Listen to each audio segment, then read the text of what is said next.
Hi guys, welcome back to our channel Kannada couples. ಇವತ್ತು ನಮ್ಮ ಯಜಮಾನ್ರು ಟೀ ಜೊತೆ ಏನಾದರೂ ಸ್ನ್ಯಾಕ್ಸ್ ಮಾಡಿಕೊಡು ಅಂತ ಕೇಳ್ತಾಯಿದ್ರು. ಅದಕ್ಕೆ ನಾನು ಯೋಚನೆ ಮಾಡ್ತಾಯಿದ್ದೆ ಏನು ಮಾಡೋದು ಅಂತ. ಆಮೇಲೆ ಅನ್ನಿಸ್ತು ಮನೇಲೊಂದು ಹೂಕೋಸ್ ಇದೆ, ಯಾಕೆ ಡ್ರೈ ಗೋಬಿ ಮಾಡಬಾರ್ದಂತ ಇವಾಗ ಡ್ರೈ ಗೋಬಿ ಮಾಡೋಕ್ಕೆ ರೆಡಿ ಮಾಡ್ಕೊತಾ ಇದ್ದೀನಿ.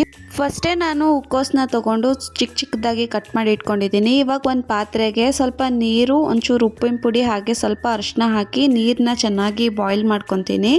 ಆಮೇಲೆ ಒಂದು 5-10 ನಿಮಿಷ ಈ ಹೂಕೋಸನ್ನ ಬಿಸಿನೀರಲ್ಲಿ ಬೇಯಿಸಿದ್ರೆ ಅದು ಸಾಫ್ಟಾಗಿ ಸ್ವಲ್ಪ ಚೆನ್ನಾಗಿ ಬೇಯುತ್ತೆ ಮತ್ತು ಅದಕ್ಕೆ ನೀಟಾಗಿ ಕ್ಲೀನ್ ಕೂಡ ಆಗುತ್ತೆ. ಹಾಗಾಗಿ ನಾನು ಯಾವಾಗಲೂ ಈ ಥರ ಮೆಥಡಲ್ಲಿ ಮಾಡ್ತೀನಿ. ಇದೊಂದು 5 ನಿಮಿಷ ಬೇಯಲಿ. ಅಷ್ಟರಲ್ಲಿ ನಾವು ಗೋಬಿಗೆ ಕಲಿಸ್ಕೊಳ್ಳೋಣ. ಮೊದಲಿಗೆ ನಾನು 3 to 4 ಟೇಬಲ್ ಸ್ಪೂನ್ ಅಷ್ಟು ಕಾರ್ನ್ಫ್ಲೋರ್ನ ಹಾಕೋತಾ ಇದ್ದೀನಿ. ಹಾಗೆಯೇ 1.5 ಸ್ಪೂನ್ ಅಷ್ಟು ಮೈದಾ ಹಿಟ್ಟನ್ನ ಹಾಕ್ಕೊತಾ ಇದ್ದೀನಿ. ಹಾಗೆ 1.5 ಟೇಬಲ್ ಸ್ಪೂನ್ ಅಷ್ಟು ಅಕ್ಕಿ ಹಿಟ್ಟನ್ನ ಹಾಕ್ಕೊತಾ ಇದ್ದೀನಿ. ಈ 3 ಹಾಕೋದ್ರಿಂದ ಕ್ರಿಸ್ಪಿನೆಸ್ ತುಂಬ ಚೆನ್ನಾಗಿ ಬರುತ್ತೆ, ಹಾಗೆ ತುಂಬ ಟೇಸ್ಟಿಯಾಗೂ ಇರುತ್ತೆ. ಇವಾಗ ಸ್ವಲ್ಪ ಅರಿಶಿನದ ಪುಡಿ ಹಾಕ್ಕೊತಾ ಇದ್ದೀನಿ. ಅರಿಶಿನದ ಪುಡಿ ಆಪ್ಷನಲ್ಲು. ಹಾಗೆ ಸ್ವಲ್ಪ ಖಾರದ ಪುಡಿ, ನಿಮಗೆ ರುಚಿಗೆ ಎಷ್ಟು ಬೇಕು ಅಷ್ಟು ನೋಡಿಕೊಂಡು ಖಾರ ಹಾಕ್ಕೋಬೋದು. ಕಾಶ್ಮೀರಿ ಚಿಲ್ಲಿ ಪೌಡರ್ ಹಾಕಿದ್ರೆ ಕಲರ್ ಕೂಡ ತುಂಬ ಚೆನ್ನಾಗಿ ಬರುತ್ತೆ, ಆದರೆ ನಾನಿಲ್ಲಿ ನಾರ್ಮಲ್ ಖಾರದ ಪುಡಿನೇ ಬಳಸಿದ್ದೀನಿ. ಹಾಗೆ ಸ್ವಲ್ಪ ಒಂದು ಅರ್ಧ ಟೇಬಲ್ ಸ್ಪೂನ್ ಅಷ್ಟು ಶುಂಠಿ, ಹಾಗೆ ಗೆಚ್ಚಿಟ್ಕೊಂಡಿರೋಂತಹ ಬೆಳ್ಳುಳ್ಳಿನ ಈ ಥರ ಹಾಕೋದ್ರಿಂದ ಟೇಸ್ಟ್ ತುಂಬ ಚೆನ್ನಾಗಿರುತ್ತೆ. ಬೇಯಿಸಿದಾಗ ಅದು ಮಧ್ಯದಲ್ಲಿ ಬಾಯಿಗೆ ಸಿಗ್ತಾ ಇರುತ್ತಲ್ಲ, ಫ್ಲೇವರು ತುಂಬ ಚೆನ್ನಾಗಿರುತ್ತೆ. ಹಾಗಾಗಿ ಆ ಥರ ಹಾಕಿದ್ದೀನಿ.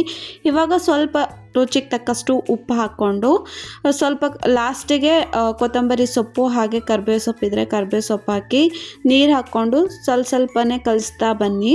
ಇದಕ್ಕೆ ಜಾಸ್ತಿ ನೀರು ಹಾಕಬಾರ್ದು, ಯಾಕಂದರೆ ಜಾಸ್ತಿ ನೀರು ಹಾಕಿದ್ರೆ ಬೇಗ ತೆಳ್ಳಗಾಗ್ಬಿಡುತ್ತೆ. ಕಾರ್ನ್ಫ್ಲವರ್ ಹಾಕಿರ್ತೀವಲ್ಲ, ಅದಕ್ಕೆ ಸ್ವಲ್ಪನೇ ನೀರು ಹಾಕ್ಕೊಂಡು ಗೋಬಿ ಅದಕ್ಕೆ ಕಲಿಸ್ಕೊತಾ ಬನ್ನಿ. ನೀವು ನೋಡ್ತಾ ಇರ್ಬೋದು, ನಾನು ಸ್ವಲ್ಪನೇ ನೀರು ಹಾಕ್ಕೊಂಡು ಕಲಿಸ್ಕೊತಾ ಇದ್ದೀನಿ. ಇವಾಗ ಇದು ಹಿಟ್ಟು ಕಲಸಿದಾಗಿದೆ. ಇದಕ್ಕೆ ಇವಾಗ ಹೂಕೋಸು ಹಾಕ್ಕೊತಾ ಇದ್ದೀನಿ. ಹೂಕೋಸನ್ನ ನಾನು ಆಲ್ರೆಡಿ 5 ನಿಮಿಷ ಕುಕ್ ಮಾಡ್ಕೊಂಡಿದ್ದೀನಿ. ಈ ಥರ ಮಾಡೋದ್ರಿಂದ ಟೇಸ್ಟ್ ಚೆನ್ನಾಗಿ ಬರುತ್ತೆ ಮತ್ತು ಸ್ವಲ್ಪ ಸಾಫ್ಟಾಗಿರುತ್ತೆ. ನಿಮ್ಗೆ ಈ ಥರ ಕಲಿಸ್ಬೇಕಾದ್ರೆ ಸ್ವಲ್ಪ ನೀರು ಜಾಸ್ತಿ ಆಗಿದೆ ಅನಿಸಿದ್ರೆ ಸ್ವಲ್ಪ ನೀವು ಕಾರ್ನ್ಫ್ಲೋರ್ನ ಹಾಕ್ಕೊಂಡು ಕನ್ಸಿಸ್ಟೆನ್ಸಿನ ಅಡ್ಜಸ್ಟ್ ಮಾಡ್ಕೋಬೋದು. ಈ ಥರ ನೀಟಾಗಿ ಕಲಸಾದ್ಮೇಲೆ ಒಂದು 5 ನಿಮಿಷ ಬಿಟ್ಬಿಡಿ. ಎಣ್ಣೆನ ಚೆನ್ನಾಗಿ ಕಾಯಿಸ್ಕೊಬೇಕು. ಇವಾಗ ಎಣ್ಣೆ ಚೆನ್ನಾಗಿ ಕಾದಿದೆ. ಇವಾಗ ಗೋಬಿ ಬಿಡೋಣ. ಒಂದೊಂದೇ ಗೋಬಿನ ಬಿಡ್ತಾ ಹೋಗಿ. ಒಂದೇ ಸಲ ಎಲ್ಲ ಬಿಟ್ಟರೆ ಅಂಟ್ಕೊಂಡ್ಬಿಡುತ್ತೆ. ನಿಮ್ಗೆ ಹಿಂಗೆ ಬಿಡೋಕ್ಕೆ ಕಷ್ಟ ಆಗುತ್ತೆ ಅಂದರೆ ಬೇಕಾದ್ರೆ ಸ್ಪೂನ್ ಯೂಸ್ ಮಾಡ್ಕೊಂಡು ಬಿಡ್ಬೋದು. ಇಷ್ಟೇ ಈಸಿ ಈ ರೆಸಿಪಿ, ತುಂಬ ಟೇಸ್ಟಿಯಾಗಿರುತ್ತೆ. ಟೀ ಟೈಮ್ಗೆ ಅಂತೂ ಸಖತ್ತಾಗಿರುತ್ತೆ. ನೀವು ಕೂಡ ಮನೇಲಿ ಟ್ರೈ ಮಾಡಿ, ಹೇಗಿತ್ತು ಅಂತ ಕಮೆಂಟಲ್ಲಿ ತಿಳಿಸಿ.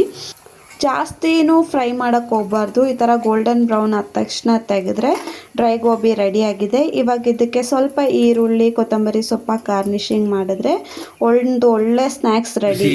ರುಚಿಕರವಾದ ಡ್ರೈ ಗೋಬಿ ರೆಡಿ ಇದೆ. ಅಷ್ಟೇ. ಈ ವಿಡಿಯೋ ಇಷ್ಟ ಆಯಿತು ಅಂದರೆ ಪ್ಲೀಸ್ ಲೈಕ್ ಮಾಡಿ, ಹಾಗೆ ಸಬ್ಸ್ಕ್ರೈಬ್ ಮಾಡಿ. ಇದೇ ಥರ ಸಪೋರ್ಟ್ ಮಾಡ್ತಾಯಿರಿ. Thank you all.